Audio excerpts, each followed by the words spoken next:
अमेरिकी राष्ट्रपति ट्रंप की ईरान को सीधी धमकी। ईरान को परमाणु बम नहीं बनाने देंगे, ये डोनाल्ड ट्रंप ने कहा। ईरान के पास परमाणु नहीं रहने देंगे। तो साफ तौर पर जिस तरीके से बीच में ही अपने देश वापस लौटना, वॉर रूम का तैयार होना, एनएसए बैठ के ले रहे हैं और इसके बाद ये इशारा कि तेहरान को जल्द से जल्द आम नागरिक भी खाली कर दें, विदेशी नागरिक खाली कर दें, जिससे जोन बन पड़ता है जल्द से जल्द तेहरान को खाली करें। I want to see no nuclear weapon in Iran, and we're well on our way to making sure that happens. I want to see no nuclear weapon in Iran, and we're well on our way to making sure that happens. Iran में मौजूद अपने नागरिकों को चेतावनी दी है। चीन के सभी नागरिक ईरान से बाहर आए। चीनी दूतावास ने अपने नागरिकों से तुरंत इजराइल छोड़ने के लिए कहा है। अन्य देशों के जो भी लोग वहां पर रह रहे हैं, अब उनकी तरफ से अपने देश के लोगों से कहा जा रहा है कि तुरंत ईरान को छोड़ दें। अब चीन की तरफ से भी कहा गया है। दूसरी तरफ आपको बताया 24 घंटे एक्टिव रहने वाला कंट्रोल रूम भी स्थापित कर दिया गया है। यानी जो तैयारियां हैं वो देखने के लिए मिल रही है। टोल फ्री नंबर भी जारी कर दिया गया है ताकि आने वाले वक्त में अगर किसी को जरूरत है तो वो इस नंबर पर कॉल कर सकता है, जानकारी प्राप्त कर सकता है। ईरान में मौजूद भारतीयों के लिए हेल्पलाइन नंबर जारी किया गया है। भारतीयों की अगर बात करूं तो 14,000 स्टूडेंट हैं जो ईरान में रहते हैं। अब उनसे भी कहा गया है कि वो जल्द से जल्द उस देश को छोड़ दें और यही वजह है कि सीमाओं से बाहर निकलने की बात कही गई है। तो चीनी दूतावास से अपने नागरिकों से कहा गया है कि तुरंत आप निकल जाएं बाहर। महाविनाश का काउंटडाउन शुरू हो चुका है। हार जीत किसी का हो, लेकिन इतना तय है कि इस युद्ध से इजराइल और ईरान दोनों को भारी कीमत चुकानी पड़ेगी और ये बात दोनों देश के हुक्मरानों को भी पता है।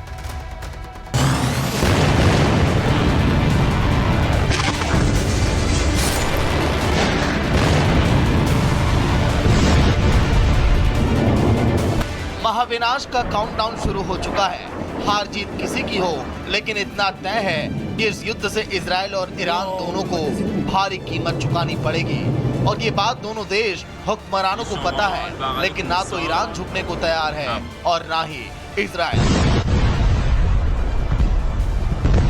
5वें दिन भी इजराइल और ईरान के बीच ताबड़तोड़ हमले हुए। ईरान ने इजराइल पर 15 मिसाइलें दागी।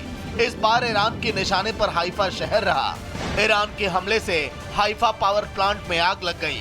इतना ही नहीं, ईरानी मिसाइल से कई घरों को नुकसान पहुंचा है। कई कारें जलकर राख हो गई। वहीं इजराइल ने भी ईरान के F-14 टॉमकैट जेट को तबाह कर दिया है। दरअसल ईरान F-14 के जरिए ड्रोन लॉन्च करने की तैयारी कर रहा था। इसके पहले इजराइल ने तेहरान एयरपोर्ट पर हमला बोल दिया और पूरे एयरपोर्ट को तबाह कर दिया। अब इजराइल ने तेहरान के एयर स्पेस पर कब्जा होने का दावा किया है। ऑपरेशन राइजिंग लॉयन के चौथे दिन सुरक्षा बलों ने तेहरान के आसमान में पूरी हवाई श्रेष्ठता हासिल कर ली है।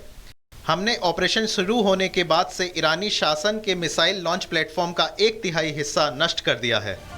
इजराइल यहीं नहीं रुका। ईरान के सरकारी चैनल पर जब एक एंकर न्यूज पढ़ रही थी, तभी इजराइल ने मिसाइल दागी। धमाका इतना जोरदार था कि न्यूज एंकर कुर्सी छोड़कर भाग खड़ी हुई और चारों तरफ धुआं धुआं हो गया। दुनिया देख रही है। यूएनएससी को इस कार्रवाई पर तुरंत रोक लगानी चाहिए।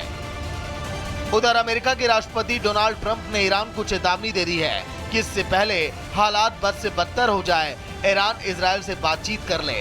इतना ही नहीं, ट्रंप ने ईरान को चेताया भी है कि ईरान किसी भी हाल में युद्ध जीतने वाला नहीं है। There's going to be a deal. I think it's time for a deal, and we'll see what happens. But sometimes they have to fight it out. But we're going to see what happens. I think there's a good chance there'll be a deal. इससे पहले बहुत देर हो जाए, Iran बातचीत करे। Iran ये लड़ाई जीतने वाला नहीं है। अब आगे क्या होगा किसी को पता नहीं है, क्योंकि ईरान इजराइल को बर्बाद करने की कस्में खा रहा है। वहीं इजराइल भी ईरान पर ताबड़तोड़ हमले कर रहा है। अब तक इजराइल ईरान के कई एयर स्पेस को तबाह कर चुका है। 5 दिन के युद्ध में सैकड़ों लोगों की जानें जा चुकी हैं, लेकिन दोनों देश अपनी जिद पर अड़े हैं। ऐसे में साफ है कि ये युद्ध फिलहाल तो थमने वाला नहीं है। Bureau report, Republic Bharat. और एक और बड़ी खबर आ रही है। तेहरान में लगातार बमबारी कर रहा है इजराइल और ये तस्वीरें हम आपके सामने रखने जा रहे हैं। भारतीय नागरिक ने इसका वीडियो बनाया है। वीडियो कैप्चर किया मोबाइल में। फिलहाल ये तस्वीरें आप देख पा रहे हैं जो ईरान में लगातार बमबारी कर रहा है इजराइल। और अब सवाल ये है कि क्या अमेरिका इस जंग में शामिल होगा? गतिविधियां बढ़ती जा रही, लेकिन फिलहाल ये तस्वीरें आप देखिए, लगातार यहां पर मिसाइल अटैक किया जा रहा है, तेहरान पर मिसाइल से हमला हो रहा है। ओह, एक और गया। ओह, एक और गया।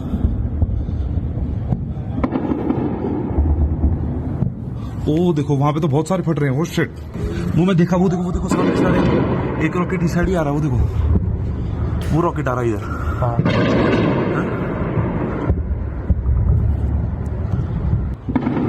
ओह, एक और गया।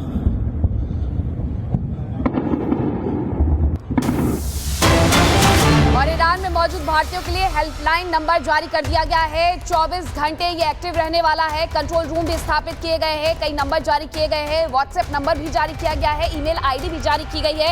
ईरान और इजराइल के बीच बढ़ते तनाव क्षेत्र में अस्थिरता को देखते हुए भारत सरकार ने ये कदम उठाया है। अपने नागरिकों की सुरक्षा को सुनिश्चित करने के लिए ये तुरंत कदम उठाए गए हैं। विदेश मंत्रालय ने नई दिल्ली में एक 24 घंटे सक्रिय कंट्रोल रूम भी स्थापित कर दिया है ताकि ईरान में मौजूद भारतीय नागरिकों को आवश्यक सहायता तुरंत प्रदान की जा सके। ये कंट्रोल रूम ईरान और इजराइल में चल रहे ताजा घटनाक्रमों पर नजर रखने और प्रभावित भारतीय नागरिकों को तत्काल मदद पहुंचाने के लिए स्थापित किए गए हैं। और इसी के तहत हेल्पलाइन नंबर जारी कर दिए गए हैं, व्हाट्सएप नंबर जारी किया गया है, जो ईमेल आईडी है वो भी जारी कर दी गई है। 14,000 भारतीय स्टूडेंट्स हैं जो कि ईरान में हैं, उनसे भी ये कहा गया था ईरान की तरफ से ही कि अगर आप देश छोड़ करके जाना चाहते हैं तो सीमाएं खुली हुई है, बसेस वहां पर लगी हुई है, आपको बस अपने जो पासपोर्ट है उसका नंबर लिखवाना है, अपने बारे में जानकारी लिखवानी है और उसके साथ ही आप देश छोड़ करके जा सकते हैं। और बड़ी खबर है कि आईडीएफ के ईरान में मौजूद विदेशी नागरिकों को चेतावनी जारी की गई है। सुरक्षा की दृष्टि से विदेशी ईरान छोड़ने दें, ये कहा गया है आईडीएफ की तरफ से कि जो भी विदेशी हैं जल्द से जल्द ईरान छोड़ दें। आईडीएफ की तरफ से ये बातें कही गई हैं। कुछ देर पहले ये पूरी जानकारी दी जा रही थी कि पहले ही कह दिया गया था कि आप छोड़ना अगर चाहते हैं तो छोड़ सकते हैं, उसकी व्यवस्थाएं कर दी गई हैं। अब जो भारत की तरफ से हेल्पलाइन जारी किया है, लेकिन इस वक्त जो आईडीएफ की तरफ से सूचना है कि इनकी तरफ से भी कहा जा रहा है कि साफ तौर पर ईरान में जो लोग रह रहे हैं विदेशी नागरिक, उन्हें अगर देश छोड़ना है तुरंत के तुरंत छोड़ दें। सुरक्षा की दृष्टि से विदेशी ईरान छोड़ दें, ये कहना है आईडीएफ का।